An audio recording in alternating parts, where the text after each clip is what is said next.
Hi DSC aspirants. హెచ్జిటిలోని text book ప్రకారం 6th class maths short notes and questions నచ్చితే like చేయండి, subscribe చేయండి. 6th క్లాస్ సెకండ్ పార్ట్ పూర్ణాంకాలు. ఫస్ట్ సహజ సంఖ్యలు అంటే దీనిని క్యాపిటల్ ఎన్ చేత సూచిస్తాం. మనం వస్తువులను లెక్కించేటప్పుడు 1, 2, 3 అనే సంఖ్యలను అవసరమవుతాయి.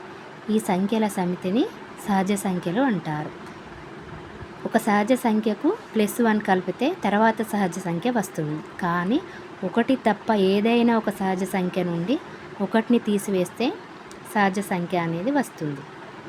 1 తప్ప ఎందుకంటే 1 నుంచి మళ్ళీ 1ని తీసివేస్తే 0 వస్తుంది. ఈ 0 అనేది సహజ సంఖ్యలో లేదు కాబట్టి 1 తప్ప ఏదైనా సహజ సంఖ్య నుండి 1ని తీసివేస్తే ఆన్సర్ అనేది సహజ సంఖ్య వస్తుంది. ఇప్పుడు సహజ సంఖ్యలో ఏ సంఖ్యకైనా 1ని యాడ్ చేస్తే అది సహజ సంఖ్య వస్తుంది. ఏ సహజ సంఖ్య నుండి అయినా 1ని తీసివేస్తే 1 తప్ప ఏ సహజ సంఖ్య నుండి 1 తీసివేస్తే ఆన్సర్ అనేది సహజ సంఖ్య వస్తుంది. 9 సహజ సంఖ్యకు ఉత్తర సంఖ్య అంటే 10, పూర్వ సంఖ్య అంటే 8, ఉత్తర సంఖ్య అంటే తర్వాత సంఖ్య, 9కు తర్వాత సంఖ్య, పూర్వ సంఖ్య అంటే ముందు సంఖ్య 8. కానీ 1కి పూర్వ సంఖ్య ఉండదు. ఇందులో సహజ సంఖ్యలో 1కి అనేది పూర్వ సంఖ్య ఉండదు. ఎందుకంటే 1కి పూర్వ సంఖ్య ఏంటిది? 0. 0 అనేది సహజ సంఖ్యలో లేదు కాబట్టి సహజ సంఖ్యల్లో 1కి పూర్వ సంఖ్య ఉండదు. పూర్ణాంకాలు W. సహజ సంఖ్యలకు 0ను కలిపిన పూర్ణాంకాల సమితి ఏర్పడుతుంది. అవి ఏంటిది? 0, 1, 2, 3, 4 సో ఎండ్స్. సహజ సంఖ్యల కన్నా ఎక్కువ పూర్ణాంకాల్లో ఉంటాయి, పూర్ణాంకాల కన్నా ఎక్కువ పూర్ణ సంఖ్యలు ఉంటాయి. కాబట్టి సహజ సంఖ్యలన్నీ పూర్ణాంకాలు అవుతాయి, పూర్ణాంకాలన్నీ సహజ సంఖ్యలు కావు.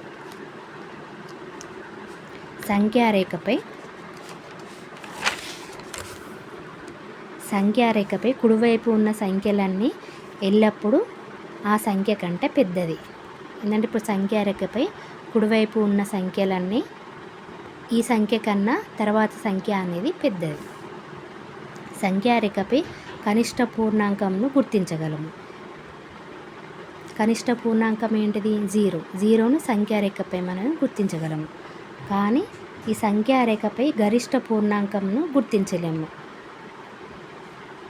గరిష్టం అంటే అనంతం. ఈ అనంతం అనేది మనం సంఖ్యారేఖపై గుర్తించలేం. కనిష్ట సంఖ్యను 0ను గుర్తించగలం, కానీ గరిష్ట సంఖ్య ఈ అనంతం కాబట్టి మనం గుర్తించలేము. 27 మరియు 46ల మధ్య ఎన్ని పూర్ణాంకాలు ఉంటాయి? దీనికి ఇట్లా గుర్తుపెట్టుకోవాలి, ఈ సూత్రం గుర్తుపెట్టుకోవాలి. గరిష్ట మైనస్ కనిష్ట +1. గరిష్ట అంటే ఏంటిది? 46. కనిష్ట అంటే ఏంటిది? 27. 27 + 1 46. 27 + 1 అంటే ఏంటి? 28. 46లోకి 28 తీసేస్తే ఎంత? 80. పూర్ణాంకాల ధర్మాలు. మనకు సంఖ్యలను ఇంకా బాగా అవగాహన చేసుకోవడానికి ఈ పూర్ణాంకాల ధర్మాలు అనేవి దోహదపడతాయి. ఫస్ట్ది సమృత ధర్మం. అంటే ఏ సంఖ్యలనైనా యాడ్ చేసిన పూర్ణాంకాల్లో ఏ సంఖ్యలను మనం ప్లస్ చేసినా పూర్ణాంకం అవుతుంది. ఏ సంఖ్యలనైనా తీసివేసినా కూడా పూర్ణాంకం అవుతుంది. ఏ 2 సంఖ్యలనైనా ఇంటూ చేసినా పూర్ణాంకమే వస్తుంది. ఏ 2 సంఖ్యలనైనా మనం భాగాహారం చేసినా పూర్ణాంకం వస్తుంది. కాబట్టి సమృత ధర్మంలో సంకలనం, వ్యవకలనం, గుణకారం, భాగాహారం అనేది పాటిస్తుంది. స్థిత్యంతర లేదా విన్మయ అంటే దాన్ని స్థానాలు మార్చి ఇక్కడనే ఉంది. స్థిత్యంతర అంటే స్థానాలు అని గుర్తుంచుకోవాలి. స్థానాలు మార్చి అంటే ఇప్పుడు A+B స్థానంలో B+A రాసిన వాటి ఆన్సర్ పూర్ణాంకమే అవుతుంది. ఏ 2 పూర్ణాంకాలను వాటి స్థానాలను రివర్స్ చేసి వాటి యాడ్ చేసిన పూర్ణాంకం అవుతుంది. ఏ 2 పూర్ణాంకాలను వాటిని రివర్స్ చేసి వాటి ఆన్సర్ అనేది పూర్ణాంకం కాదు, ఎందుకంటే మైనస్లో వస్తుంది. మైనస్ అనేది పూర్ణాంకాలలో లేదు కాబట్టి ఈ వ్యవకలనంలో స్థిత్యంతర విన్మయ ధర్మం పాటించదు. గుణకారంలో పాటిస్తుంది, భాగాహారం అనేది పాటించదు.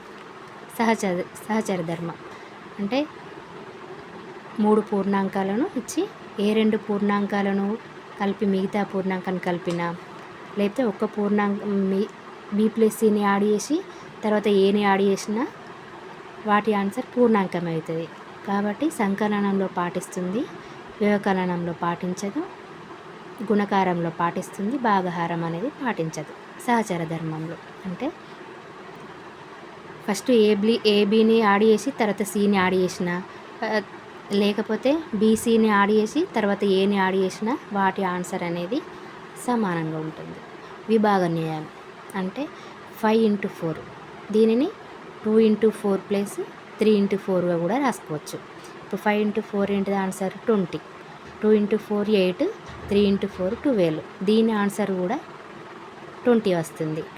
5 into 4ను మనం ఈజీగా చేయడానికి ఇలా కూడా రాసుకోవచ్చు. దీనినే విభాగ న్యాయం అంటారు. విభాగ న్యాయంలో సంకలనం మీద గుణకార విభాగం న్యాయాన్ని కలిగి ఉంటుంది. ఈ సంకలనమును గుణకారంలో అనేది పాటిస్తుంది విభాగ న్యాయం. సున్నాతో మన భాగాహారం అనేది నిర్వచించబడదు, ఎందుకంటే సున్నాతో మనం భాగాహారం అనేది చేయరాదు. తత్సమాంశం సంకలనం లేదా గుణకారం. సహజ సంఖ్యా సమితిలో 0 లేదు. మనం సహజ సంఖ్య సమితిలో 0 లేదు, కానీ పూర్ణాంకాలలో 0 అనే ప్రత్యేక సంఖ్య కలదు. ఒక పూర్ణాంకానికి 0ను కలిపిన అదే పూర్ణాంకం అవుతుంది. కావున ఈ 0ను సంకలన తత్సమాంశం అంటారు. ఒక పూర్ణాంకానికి 1ని గుణిస్తే అదే పూర్ణాంకం అవుతుంది. అంటే 0ని యాడ్ చేస్తే అదే పూర్ణాంకం అవుతుంది. ఈ 0ని ఏమంటారు? సంకలన తత్సమాంశం. ఒక పూర్ణాంకానికి 1ని గుణిస్తే అదే పూర్ణాంకం అవుతుంది. కాబట్టి ఈ 1ని గుణకార తత్సమాంశం అంటారు. ప్రతి సంఖ్యను చుక్కల రేఖలుగా చుక్కల ద్వారా మన రేఖను చూపవచ్చు. ఇప్పుడు 2 అనే సంఖ్యను 2 చుక్కల ద్వారా రేఖను చూపవచ్చు. 3 అనే సంఖ్యను 3 చుక్కల ద్వారా రేఖను చూపవచ్చు. ఏ సంఖ్యలు దీర్ఘచతురస్రాలుగా చూపవచ్చు అంటే 6, 12, 15. ఇప్పుడు 6 1 2 3 4 5 6 ఈ 6 సంఖ్యలను దీర్ఘచతురస్రాలుగా చూపవచ్చు. ఇవేంటిది? సంయుక్త సంఖ్యలు అయి ఉండాలి. ఇప్పుడు 6, 12, 15 అనేటిది సంయుక్త సంఖ్యలు దీర్ఘచతురస్రాలుగా చూపవచ్చు. ఏ సంఖ్యలను చతురస్రాలుగా చూపవచ్చు? 4, 9, 16, 25. 4 అనేది 1 2 3 4. ఈ 4 అనే సంఖ్యను చతురస్రాలుగా చూపవచ్చు. ఇవేంటి? వర్గ సంఖ్యలు. 4, 9, 16, 25 ఏంటిది? వర్గ సంఖ్యలు. వర్గ సంఖ్యలు అనేవి చతురస్రాలుగా చూపవచ్చు. సంయుక్త సంఖ్యలు అనేవి దీర్ఘచతురస్రాలుగా చూపవచ్చు. ఏ సంఖ్యలను త్రిభుజాలుగా చూపవచ్చు? 3, 6, 10, 15, 21. ఈ సంఖ్యలను మనం త్రిభుజాలుగా చూపవచ్చు. 1 2 3. ఈ మూడు అనే సంఖ్యను త్రిభుజాలుగా చూపవచ్చు. కొన్ని క్వశ్చన్స్ ఇచ్చాను, దాని ఆన్సర్ తెలిస్తే కామెంట్ రూపంలో తెలపండి. నెక్స్ట్ వీడియోలో వీటి ఆన్సర్ చెప్తాను. సహజ సంఖ్యలకు సంకలన తత్సమాంశం ఉంటుందా? ఈ 6 అనేదాన్ని 0తో భాగాహారం చేసిన మరియు 9ని 0తోటి భాగాహారం చేసిన ఇవి 2 సమానాలు అవుతాయి. థర్డ్ది 65 into 99. దీనిని విభాగ న్యాయం ద్వారా మనం సులువుగా చేయవచ్చు. దీని ఆన్సర్ చెప్పండి. ఇప్పుడు మనం ఒక సంఖ్యను 5, 15, 25లచే గుణించే మార్గాన్ని సులభం చేయాలంటే, ఇప్పుడు 46ని 5తో గుణించాలంటే కొంచెం కష్టం, దాన్ని ఇంకా 15 తోటి గుణించాలంటే ఇంకా కష్టం. కాబట్టి కొంచెం సులువుగా చేయాలంటే 10/2గా రాసుకోవచ్చు. ఇప్పుడు 10/2గా రాసుకుంటే 46 into 10 ఎంత? 400, 600/2. దీనిని ఇట్లా సింపుల్గా చేయవచ్చు. 46 into 5 అంటే అది లెంతీ ప్రాసెస్. ఇప్పుడు 46 into 15 దీనిని 10 + 5గా కూడా రాసుకోవచ్చు. ఇట్లా రాసుకుంటే ఆన్సర్ అనేది సింపుల్గా వస్తుంది. 46 into 10 ఎంత? 460 ప్లస్ 46 into 5 ఎంత? 230. వీటిని యాడ్ చేస్తే 690 అవుతుంది. వీటికి ఆన్సర్ తెలిస్తే కామెంట్ రూపంలో చెప్పండి. వీటి ఆన్సర్ నెక్స్ట్ వీడియోలో చెప్తాను. Thanks everyone. నచ్చితే లైక్ చేయండి, సబ్స్క్రైబ్ చేయండి. నెక్స్ట్ వీడియోలో సంఖ్యలతో ఆడుకుందాం. వీటిని నెక్స్ట్ వీడియోలో చూద్దాం.